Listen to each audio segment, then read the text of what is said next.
À 480 km au sud de Tunis, Mednine. C'est le gouvernorat qui recense le plus grand nombre de morts et de portés disparus lors du pèlerinage à la Mecque. En Tunisie, le bilan provisoire est de 63 morts et 80 Tunisiens sont toujours portés disparus. Faiza Brebiche, artisane et habitante de Mednine, a appris la mort de sa tante sur les réseaux sociaux il y a quelques jours.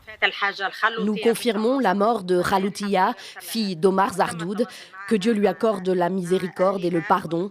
Un docteur en Arabie Saoudite a confirmé son décès à la famille.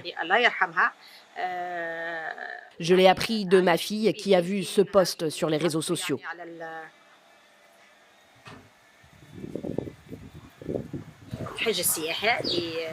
Ma tante est partie en Arabie Saoudite avec un groupe de pèlerins de notre région grâce à un visa touristique.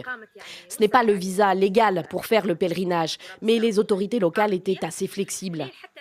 Ils ont marché plusieurs kilomètres de la Mecque au mont Arafat sous des chaleurs extrêmes. Son corps n'a pas supporté et elle est décédée. Le pèlerinage à la Mecque est encadré par l'État tunisien par le biais d'un prestataire mandaté. Un quota de 11 000 pèlerins sélectionnés par tirage au sort, des milliers d'autres, comme la tante de Faiza, sont passés par des agences de voyage parallèles. Un circuit non officiel, 2 fois moins cher, mais illégal au regard de la loi tunisienne et saoudienne, comme l'explique Mustapha Abdelkébir, président de l'Observatoire tunisien des droits de l'homme. Nous avons recensé plus de 30 000 pèlerins tunisiens, réguliers comme irréguliers. Des conditions très difficiles sous la chaleur, sans réel encadrement.